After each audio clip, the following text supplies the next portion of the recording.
Hello students, welcome to the last video. ये हमारे chapter का लास्ट वीडियो है। इसके अंदर एस्टिमेशन ऑफ क्यूब रूट पढ़ेंगे, क्योंकि जितने भी हमारे नेचुरल नंबर्स होते हैं वो परफेक्ट क्यूब नहीं होते हैं। जो परफेक्ट क्यूब होते हैं, इसके अलावा जो रिमेनिंग नेचुरल नंबर्स है उसका अगर हमें क्यूब रूट निकालना है तो इसके लिए हमारे पास एक टेबल होती है, और ये अपनी टेक्स्ट बुक में पेज नंबर 75 पे देख सकते हैं। इसके अंदर 3 कॉलम्स दे रखे हैं। उन 3 कॉलम्स को कैसे यूज़ करना है और कैसे जो हमें क्यूब रूट का एस्टिमेशन करना है वो हम अपनी एक्सरसाइज के क्वेश्चंस के साथ में आगे समझते चले जाएंगे। तो हम अभी स्टार्ट करते हैं कि हमारे पास में जो है जो क्वेश्चन नंबर फर्स्ट का ए पार्ट दे रखा है, क्योंकि हमें इसमें टेबल को यूज़ करना पड़ेगा, इसलिए हमने इसको यहीं पर रख दिया।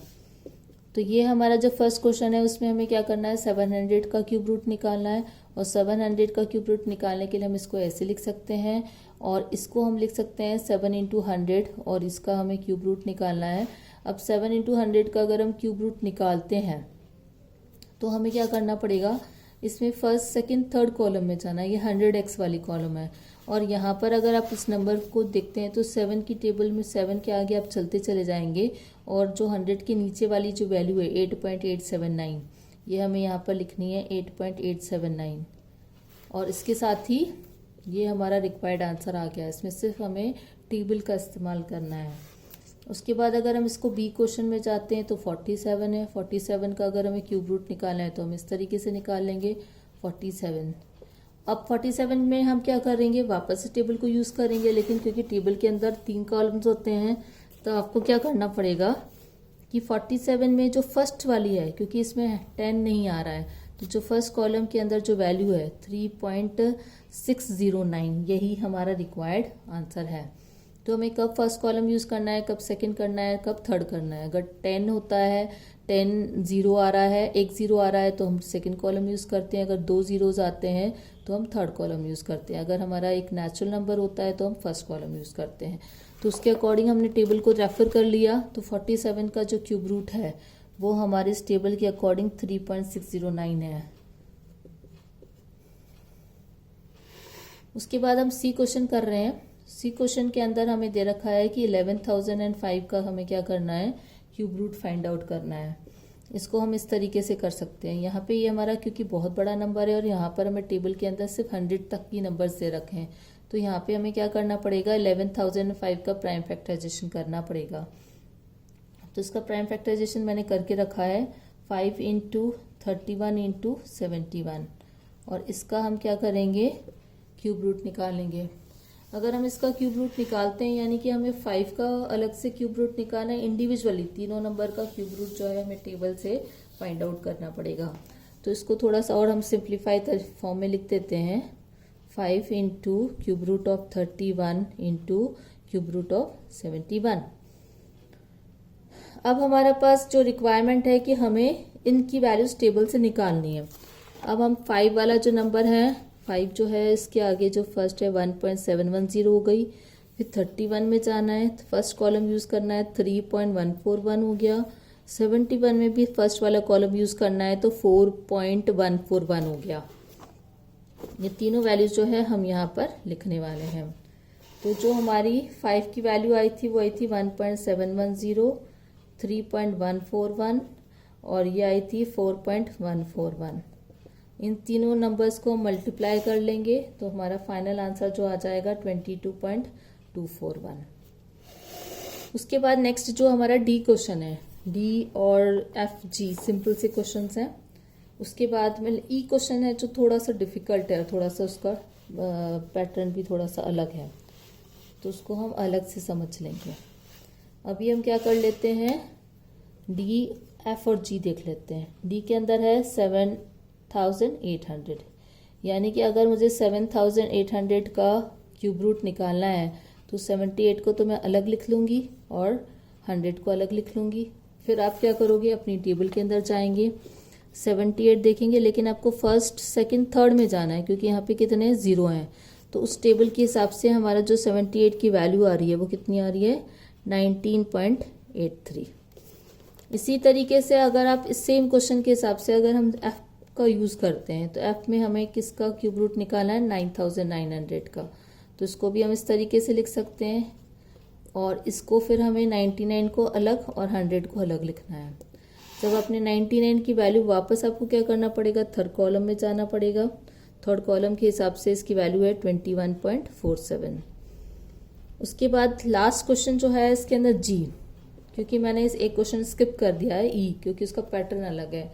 अब ये सेम पैटर्न के क्वेश्चन है, इसलिए हम इसको साथ में डिस्कस कर लेते हैं। 200 का हमें क्यूब रूट निकालना है। अगर आप 200 का क्यूब रूट निकालते हैं तो आप इसको कैसे लिखेंगे, 2 × 100। उसके बाद में 100 का अगर ये आ रहा है तो हम कौन से कॉलम में जाएंगे, थर्ड वाले में। ये हमारा 2 है, इसमें आपको थर्ड कॉलम यूज़ करना है। थर्ड कॉलम के हिसाब से हमारी वैल्यू कितनी है, 5.848, और ये हमारी 5.848 जो है आंसर आ गया। तो ये हमारे ऑलमोस्ट सेम पैटर्न के क्वेश्चन थे। अब हमारा जो ई क्वेश्चन है वो थोड़ा सा डिफरेंट है, उसका पैटर्न भी थोड़ा डिफरेंट है, उसको हमें ध्यान से अलग से करना है, इसलिए मैंने उस क्वेश्चन को बीच में से स्किप कर दिया था। एंड ये वो हमारा इस एक्सरसाइज का लास्ट क्वेश्चन है। इसके साथ हमारी एक्सरसाइज और चैप्टर दोनों ही कंप्लीट हो जाएंगे। तो हमें अब फर्स्ट का ई क्वेश्चन करना है 1346। इसका क्यूब रूट निकालना है, तो हम इसको इस तरीके से करेंगे। फिर हमें क्या करना होता है, प्राइम फैक्टर्स इसके लेने होते हैं। अगर हम इसके प्राइम फैक्टर्स लेते हैं तो इसके प्राइम फैक्टर्स आ रहे हैं 2 × 673, और इसको हम लिख सकते हैं इंडिविजुअली। 2 का अलग से हम क्यूब रूट लिखेंगे और 673 का भी अलग से क्यूब रूट लिखेंगे। मतलब इसकी वैल्यू निकालेंगे, इसकी वैल्यू निकालेंगे, दोनों को आपस में मल्टीप्लाई कर देंगे।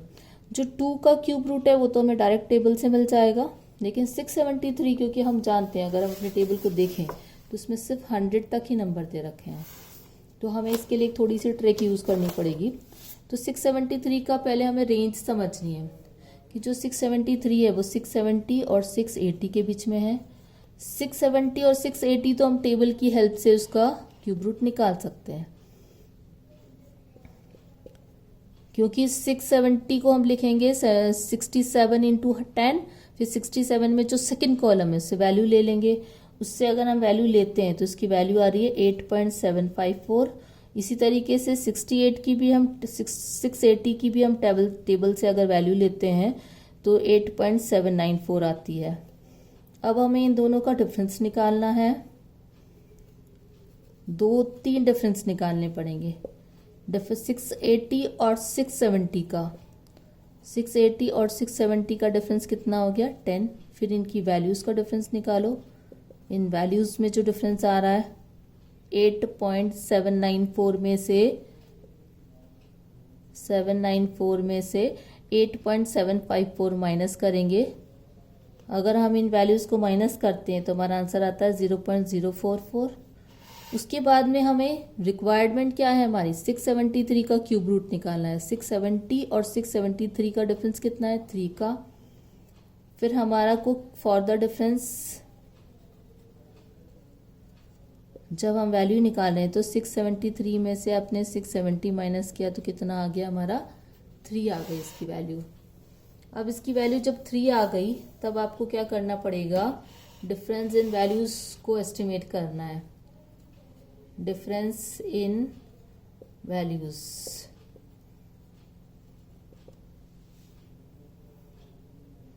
(0.044/10 × 3). अब ये हो जाएगा 0.0132। इसको सॉल्व करने के बाद 0.132 आ गया।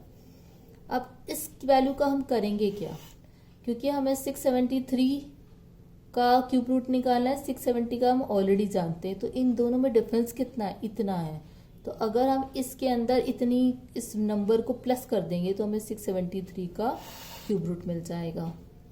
तो 673 का क्यूब रूट कैसे निकालेंगे, 670 के क्यूब रूट की वैल्यू में इनके डिफरेंस को प्लस करना है, और इनको प्लस करने के बाद हमारा आंसर आता है 8.763। अब क्योंकि हमने देखा कि जो यहाँ पर हमें 673 का क्यूब रूट निकल चुका है, 2 के क्यूब रूट हम अपने टेबल से निकालेंगे, तो उसके अकॉर्डिंग अगर हमारा जो रिक्वायर्ड नंबर है 1346, इसका अगर हमें क्यूब रूट निकालना है तो 2 के क्यूब की वैल्यू रखेंगे। 2 के क्यूब की वैल्यू कितनी है 1.260 और 673 के क्यूब रूट की वैल्यू कितनी है 8.763। अब हम इन दोनों को मल्टीप्लाई करेंगे तो फाइनली हमारा आंसर जो आता है वो आता है 11.041। तो ये क्वेश्चन जो है हमारा थोड़ा सा डिफिकल्ट हो जाता है, इसके अंदर हमारा जो डिफरेंस और वैल्यूज वगैरह कैलकुलेट करना, बट इसके अंदर जो स्टेप्स हैं अगर आपको थोड़ा सा भी कंफ्यूजन है तो इसके साथ में जो पीडीएफ नोट्स हैं उसको थोड़ा सा आप अच्छे से ध्यान से देखेंगे तो आपको आसानी से ये समझ आ जाएगा। इसके साथ ही हमारा ये वाला जो चैप्टर है और ये एक्सरसाइज कंप्लीट हो जाती है। See you in the next chapter.